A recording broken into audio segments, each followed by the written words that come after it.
Hazard stripes appear across loads of models, whether they be a simple cable or on the plated armour of an Iron Warrior. Whatever it may be, painting hazard stripes is an awesome way to make your minis really stand out. And although it may look quite tricky to pull off, it's actually super easy. Take it from me, I actually have a small Iron Warriors collection myself, and I've had loads of practice of painting hazard stripes on all sorts of shapes and sizes. Right, with that said, let's get started. The paint and brushes that we've used are on screen now. As with every model, remember there is no right or wrong way to paint it, and these are only our suggestions. So for our first example, I've got an Iron Warriors Tactical Marine that I've been working on, and he's just about ready for some hazard stripes.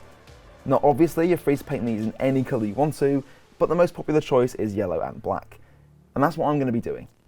With that in mind, I'm starting with yellow, using Avalanche Sunset on everywhere that I want my stripes to be. You can choose as many or as little areas you want for this, but if you're just practicing, a great place to pick out is the knee pad here, which is what I'm going to be doing. I'm not worried about creating any actual stripes yet, I'm just fully base coating the area with yellow. And I've started with yellow here because the black will cover over the top super easily later when we're adding our stripes. Speaking of which, with that yellow base coat applied, now it's time to add some hazard stripes. Now there's a couple of ways to physically go about doing this.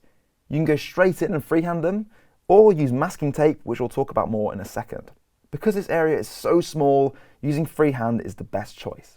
Feel free to practice on your palette before painting the mini itself if you want to, but I honestly never get perfect lines anyway, even if I do this. I personally find it's much easier to just do your best, and then you can simply switch back to Avalanche Sunset and reapply some thin layers to neaten up everything. On small areas like this, I find this approach works great. So you can see here the lines aren't perfect, but because the area is so small, it will look great on the gaming table. But on large areas, you may find it harder to create perfectly straight hazard lines. Mistakes are much easier to see on large details, which is why masking tape can be such a useful tool. Any old masking tape will do, there's plenty of different sizes out there to choose from, so choose what you think will best work for your mini and the sort of stripes that you're after. Masking tape is perfect for large flat areas like this Spartan door here, and I've gone ahead and base coated it in Avalanche Sunset already, so now it's time to apply the tape. I like to cut out a lot of little strips ready, and once that's done, I usually stick them to a surface a couple times. Doing this means that some of that sticky residue is removed, and we don't risk pulling the paint off of our model. Now you can just place these straight onto the mini and just leave gaps in between each piece, but if you want to be really precise like me, then a neat trick you can do is just place all the strips in a line like so, and then remove every other piece. With the tape placed, it's time to add the black. Now you can paint this on with a brush, or a spray can, or even a piece of sponge. I often like to use Chaos Black spray where I can, which is exactly what I did on my own Spartan doors, but on this occasion, let's try using a sponge so we can see what that looks like. Load it up with some Abaddon Black, dab off the excess on a paper towel, and you're ready to go. The advantage of using a sponge is that we can actually paint from above the tape. We don't risk any brush hairs getting underneath it and getting black onto those yellow areas. Plus the end result we'll get from this will be really unique. And you'll see what I mean once the paint has dried, because now it's time for the super satisfying bit. Carefully peel off the tape to reveal worn and battle damaged hazard stripes. At this point you can quickly tidy up with a brush if you think you need to, but honestly I think this already looks pretty good. Now you may come across areas that are sort of in between small and large, in which case just try to use your own judgment.